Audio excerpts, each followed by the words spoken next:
what are the important reasons for increasing infertility problems in today's generation? Hello everyone, నేను మీ doctor Ashwini, infertility specialist 49 Rajahmundry branch.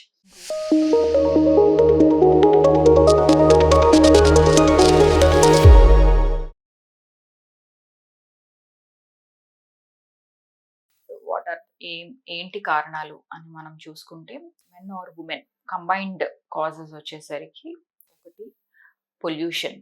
So environmental factors అనేది combined గా both men and women ని అది effect చేస్తుంది. రెండవది combined గా effect చేసేది డైట్ అన్నమాట. డైట్ వల్ల both men and women will be combinedly affected. తీసుకునే diet if it is high carb diets and low protein diet వల్ల కూడా ఏమవుతుందంటే ఒబిసిటీ ఇంక్రీజ్ అయ్యి హార్మోనల్ ఇంబ్యాలెన్స్ వల్ల ఇన్ఫర్టిలిటీ ఇష్యూస్ అనేది ఎక్కువ అవుతుంది.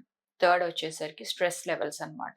స్ట్రెస్ లెవెల్స్ వల్ల ఏమవుతుందంటే ప్రొలాక్టిన్ అనే హార్మోన్ ఎలివేట్ అవుతుంది ఆడవాళ్ళు. దీనివల్ల ఏంటంటే థైరాయిడ్ అబ్నార్మాలిటీ అనేది ఇంక్రీజ్ అయ్యి, అలాగే ఓవ్యులేషన్ టైంకి జరగకుండా ప్రెగ్నెన్సీస్ అనేవి డిలే అవటం మీద మిస్క్యారేజ్ అయ్యే ఛాన్సెస్ ఎక్కువ ఉంటాయి.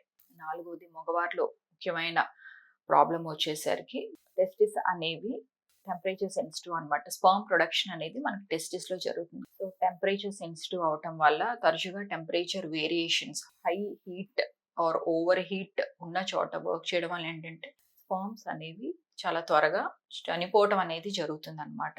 వాటి యొక్క మొటిలిటీ తగ్గిపోతుంది. ఫర్ ఎగ్జాంపుల్ కంటిన్యూస్ గా కొన్ని రకాల వాతావరణాల్లో ఎక్కడైతే ఓవర్ హీట్ ఉన్న చోట వర్క్ చేయడం, లైక్ కూల్ మైన్స్ కానీ, సో వాళ్ళు వర్క్ ప్లేసెస్ అనేది బాగా హై హీట్ ఉన్న టెంపరేచర్ లో వర్క్ చేసినా, లేదా తరచుగా సెడెంటరీగా వర్క్ చేస్తున్నా కూడా లోకలైజ్డ్ రేస్ ఆఫ్ టెంపరేచర్ అనేది ఉండటం వల్ల స్పర్మ్స్ అనేవి కిల్ అవుతాయి. So temperature sensitive.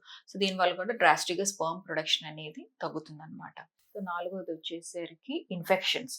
Both male and female లో ఇన్ఫెక్షన్స్ ఏమన్నా ఇంక్రీజ్ అయినా కూడా ఇవేంటంటే ఆడవారిలో ట్యూబ్స్ అనేవి త్వరగా డ్యామేజ్ అయ్యి ప్రెగ్నెన్సీ అనేది కన్ఫర్మ్ అవ్వదు. ఈవెన్ న్యాచురల్ గా కన్సీవ్ అయ్యే ఛాన్సెస్ కూడా ఓసారి 0 అవుతుంది. సో అప్పుడు డెఫినెట్ గా ఐవీఎఫ్ కి వెళ్లాల్సి ఉంటుంది. సో ఎర్లీగానే మీకు ఏమైనా సిమ్టమ్స్ ఉన్నా, వైట్ డిశ్చార్జ్ అని, ఫీవర్ కానీ, పొత్తుగడుపులో నొప్పి ఉన్నా కూడా ఎర్లీగా మీ డాక్టర్ దగ్గర వెళ్ళటం, షార్ట్ కోర్స్ ఆఫ్ యాంటీబయోటిక్ వాడటం వల్ల ఏంటంటే రివర్స్ అవుతుంది అనమాట. ఇన్ఫెక్షన్స్ నుంచి మిమ్మల్ని మీరు కాపాడుకుని మీ న్యాచురల్ ఫర్టిలిటీని మీరు రీగైన్ చేసుకోవచ్చు. ఐదోది వచ్చేసరికి స్లీప్ ప్యాటర్న్ కూడా కరెక్ట్ గా ఉండాలి.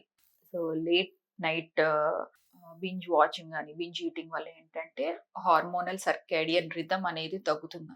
అది డిస్టర్బ్ అయ్యి కూడా మనకి హార్మోన్స్ అనేవి టైంకి సరిగా విడుదల అవ్వకుండా, ఓవులేషన్ అనేది టైం జరగకుండా, స్పర్మ్ ప్రొడక్షన్ అనేది తగ్గటం వల్ల ఏంటంటే ఇన్ఫర్టిలిటీ ప్రాబ్లమ్స్ అనేవి ఇంక్రీజ్ అవుతున్నాయి అన్నమాట. So these are the main causes for increase in infertility nowadays. దీని మీద ఇంకా ఏమన్నా మీకు డౌట్స్ ఉన్నా కానీ, మీకు ఏమన్నా ప్రాబ్లమ్స్ ఉన్నా కూడా మీ యొక్క టెస్ట్ లో కానీ ఇన్వెస్టిగేషన్స్ లో ఏమైనా మీ డౌట్స్ డెఫినెట్ గా నన్ను రాజమండ్రి బ్రాంచ్ వచ్చి మీరు అప్రోచ్ అవ్వచ్చండి. Thank you so much.